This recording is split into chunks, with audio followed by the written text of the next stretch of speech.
Hey guys, how's it going? I'm EG Magnum, and this is going to be the third video here, going through all the stuff, catching up. The first one, we did the FAQ and the preview of the crafting options. The second one, we went through the brand changes, the unique rebalances, and the Harvest Challenge rewards. And now for this one, we're going to be doing the new slam skills, and change slam skills, and new and changed War Cries.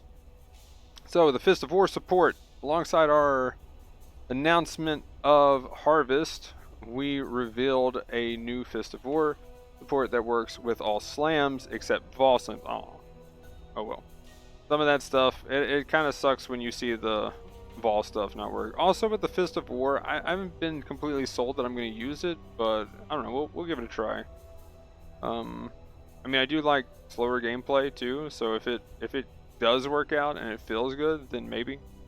But sometimes just like I tried the whole shockwave earthquake thing already, and that was okay, I guess. It wasn't that crazy, and I could just play without trying to slow down my attacks sometimes, and I could just, swing and get the cooldown of earthquake just going. So meh. But we have oh, Coriolis touch, yes. Okay, that's kind of cool. But Earth Shatter is this new one. So it's level 12, slam attack, 5 damaging fissures in all directions. When you slam the ground, at the end of each fissure, a spike bursts out. Then you can War Cry. For this, by the way, I have taken a look a little bit at these already just to kind of help speed this up.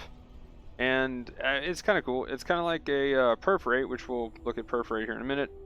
But then you can War Cry and stuff, and then they'll have like essentially a shockwave effect after that. Also, you can alternate between slamming with Earth Shatter and using a War Cry, letting you kill enemies around you by detonating your spikes while simultaneously preparing to exert your next use of the skill. It sounds cool, but it could be clunky. I might try it at some point, but I'm probably just going to go to Earthquake. Or maybe even try Perforate out.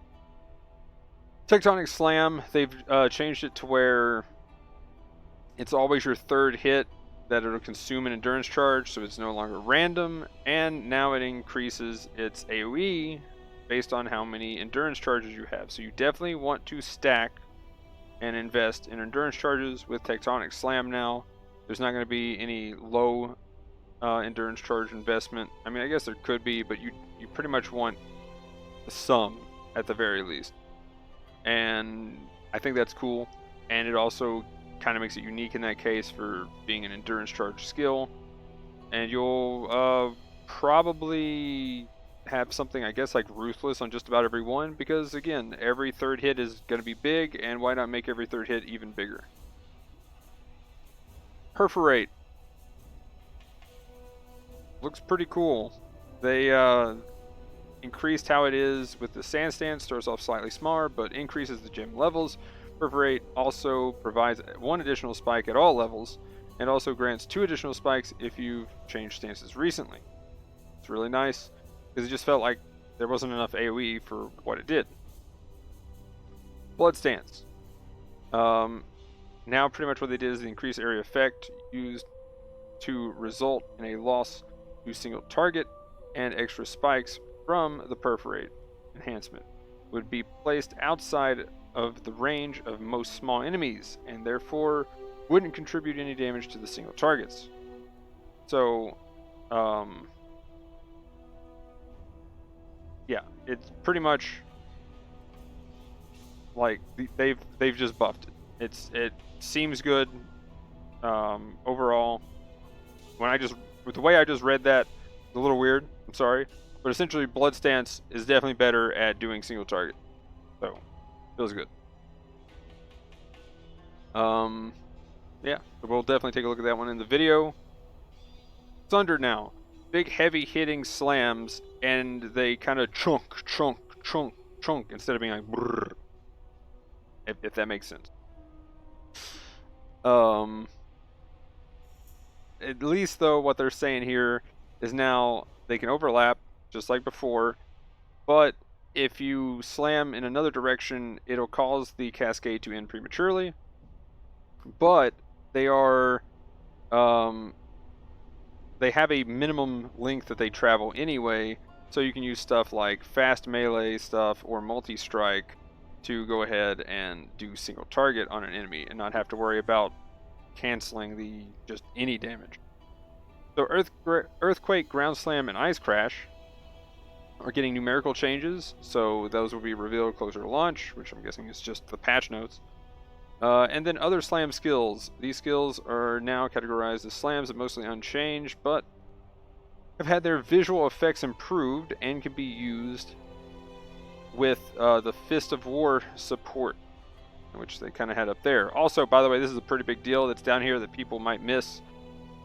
And before you go, you should also know that Ground Slam, Sunder, and Earthquake can also be used unarmed, which is amazing.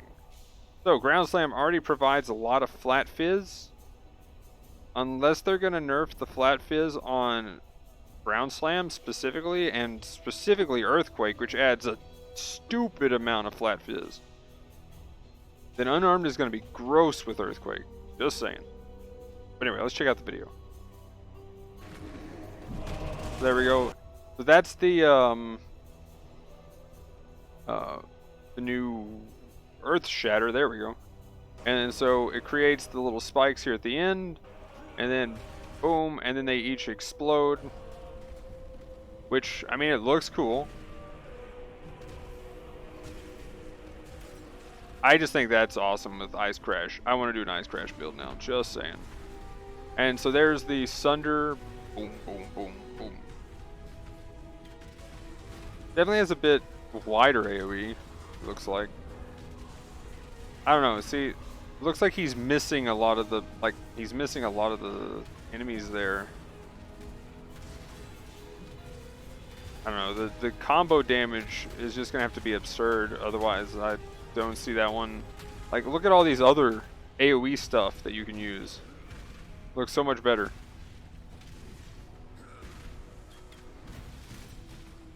Here, I guess I could go ahead and actually full screen this one, just because of how it goes here. Oh, see, now that looks nice. Like, just look at that. Perforate, and then look at the AoE. Single target looks good on Perforate now. Oh, there we go. There's a perfect example. So here, let's go look at the Perforate real quick again. So, swapping has a lot more AoE with the Sand Stance version, and then crazy targeted, very well done for its single target. So like one little line gets 9 endurance charges instantly. Okay, it goes from one little line to all the lines. So yeah, that's nice. Also, I think it's funny though that they kind of broke how it looked with its AoE from when it initially came out, and then they did the buff, and then it was like, oh my gosh, the AoE is crazy. What is this? Even with single target. Because of the charge slam thing, where it would have like stupid AoE, because if you got lucky, and then you had the Hellman chant that made it just, you know, didn't need an endurance charge at all just to have it do stupid things. So even without charge slam though, it was still kind of insane for its AoE. And then now they're like, okay, well now let's have it pretty much back to what it was, and then now that you have the endurance charges, it seems more reasonable. I just think that's hilarious. Now this is kind of interesting. So that's a slam skill. Consecrated Path. I mean that just looks cool. The effect that it gains when you have your little ancestral slam thing or whatever it's called, that just looks cool for anything. So that's awesome. But I'm curious to see if they change the damage on it and what they're gonna do with that. And then the last one here, the War Cries. So, changes to the War Cries. What they want is to have them release a shockwave that taunts enemies, apply either a buff or a debuff, where its power is based on nearby enemies. So, like, you can actually use it on bosses. So now it'll scale off of boss power, or well, enemy power, for how many enemies are nearby, rather than how many enemies are just nearby. Period. And exert or power up your next few attacks. So there you go. That's the rules they're following here. Somewhere it says, let's say like unique enemies. Where did I see that? Ah, right here.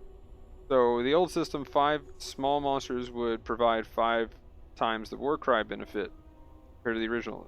This felt wrong. Compared to a single unique boss, rather. Sorry, I don't know where my mind derped there. Whatever I just said. But that felt wrong. So, the new system now counts magic, rare, and unique enemies proportional to their power. So, magic is 2, normal is 1, rare is 10, and unique as 20. Now that's kind of crazy for the unique as 20. I was not expecting it to be that high when I started looking at these numbers. I was like, okay, 2, 5, and then 10. But no, rare is 10 and then 20. That is pretty awesome, just saying. So Enduring Cry received relatively minimal rework. I'm losing my ability to speak apparently now. It still generates endurance charges based on the power of nearby enemies, but also provides a short burst of very powerful healing. It also temporarily gives you additional resistance and physical damage reduction for a short duration.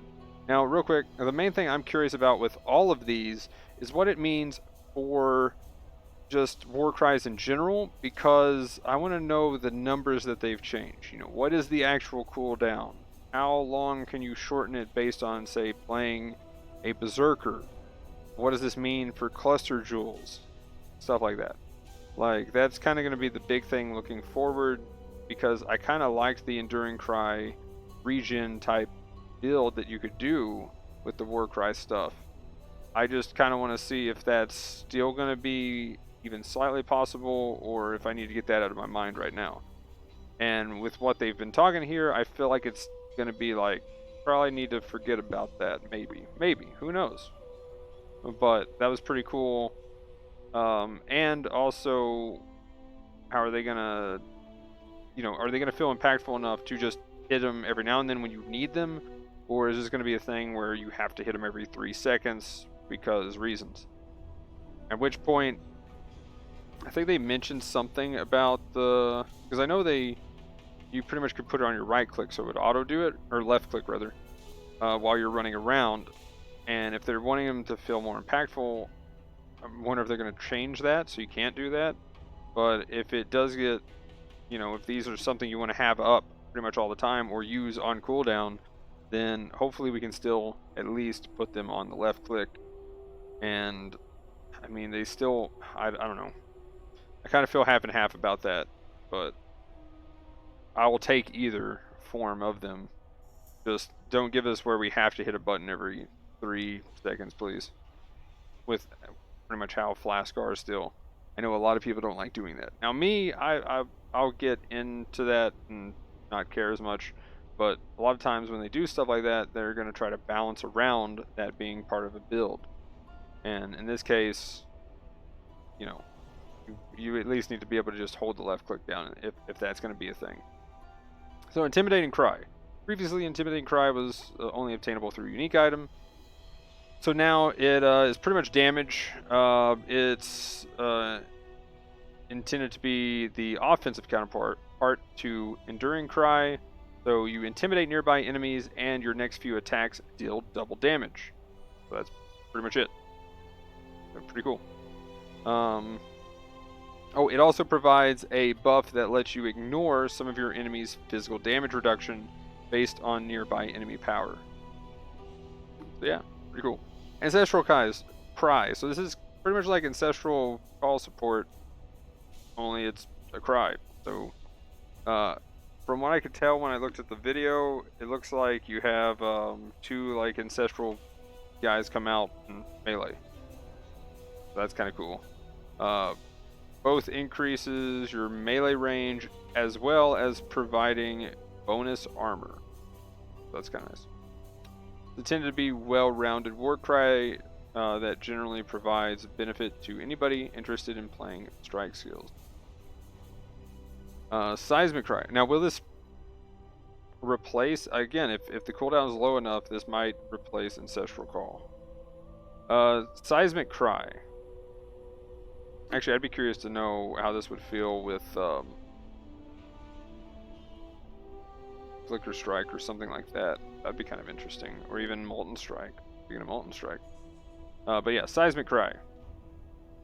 This one will be with slam skills, and wanted to make a War Cry that synergizes with these skills. It causes your next few slam skills to have increased area of effect and more damage, which both increases with each attack until you reset the War Cry, or your exert attacks run out. Oh man, I was gonna say, holy crap, that is awesome. But yeah, how many, does it say how many exerted attacks you get? I mean, it says next few, so I'm guessing at least 3. It knocks enemies back and interrupts them when it taunts them. Ooh. Is that like a light stun or like a 0.1 second stun or something? Grants you a buff based on nearby enemy power, which reduces enemy stun threshold. Okay. So it could also be a stun cry as well. Again, if you can keep that up, then you could make a stun build out of this. Rallying Cry. Now, I've already looked at this. I'm kind of sad that we don't have a mana one now for mana regen. I kind of liked using Rallying Cry for mana regen, but oops. So, now Rallying Cry has been reworked to a new identity. Now, it's interesting, but I'm kind of sad we don't have a mana one. But yeah, it causes nearby allies to gain a buff that grants them a percentage of your main hand weapon. So are we going to have, and this is to not just, this is to player allies, this is to minions. So, high damage main hand support? That'll be interesting. It also exerts your next few attacks to deal more damage based on how many allies you have near you. Also, if it grants them a percentage of your main hand weapon's damage, is this going to be a thing where you end up with, you know, like, if I have a bow and somebody hands, like, do I get damage from their main hand even though I'm using a bow, I guess is how I should word it. Kind of interesting.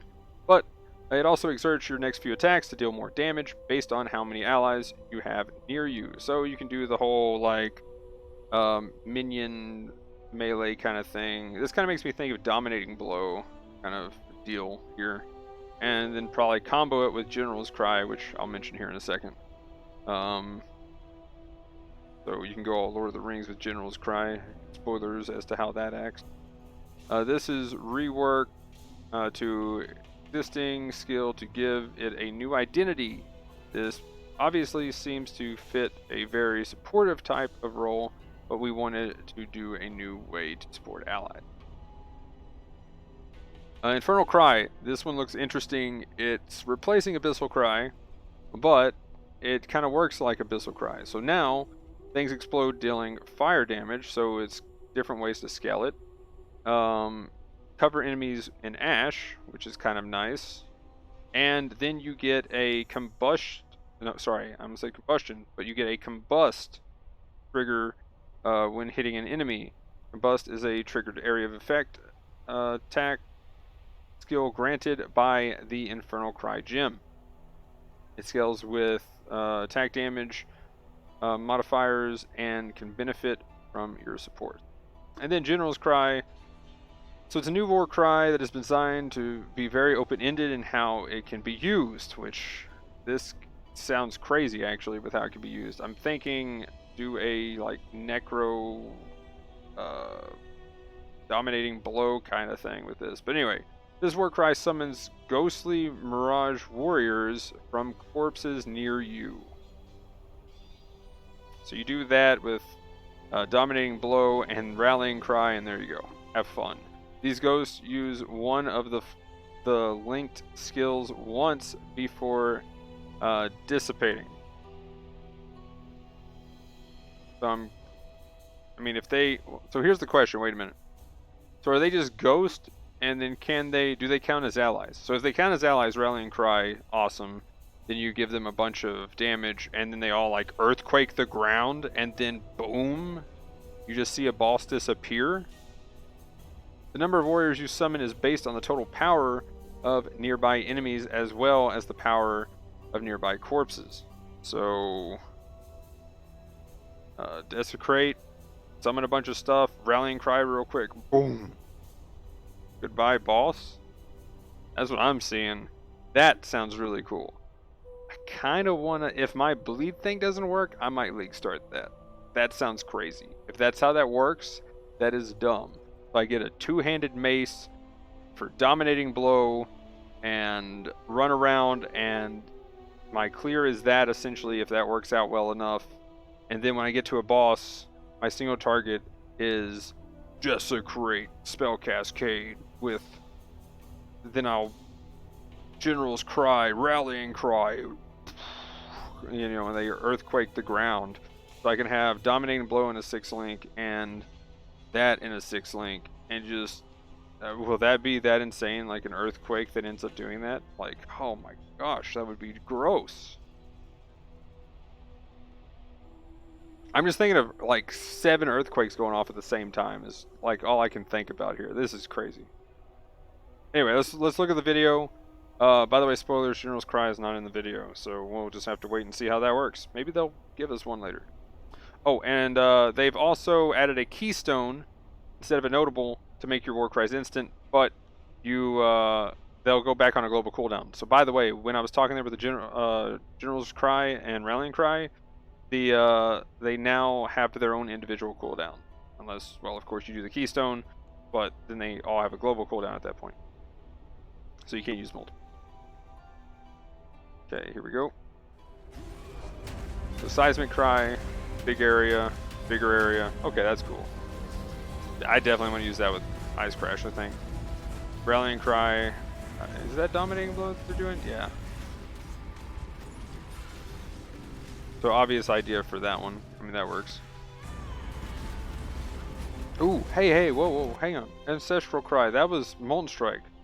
That's how it looks now? That's different. Okay, that's cool. Okay, that's kind of cool. Intimidating Cry. Straight up damage. You know, honestly, Intimidating Cry would be kind of like the definite go-to, but with how everything is now, like, I don't know, Intimidating Cry is kind of like the least interesting one.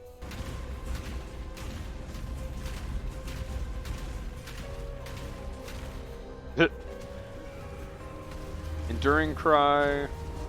Cool. Yep, tank.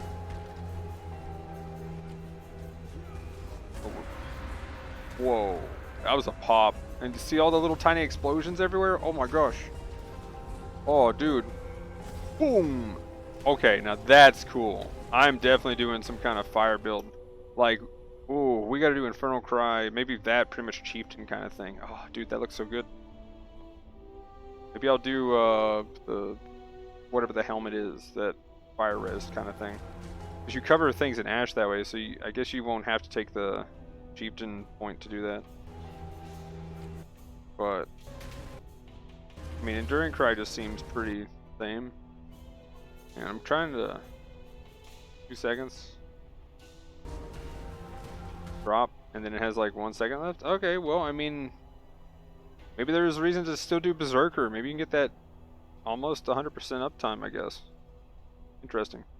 But yeah, that's going to be it for this one, guys. Anyway, usual links will be down in the description. Twitch, Discord, Twitter, stuff like that. But anyway, like, comment, subscribe, all that, guys. Have a good one. Thanks for watching. Peace!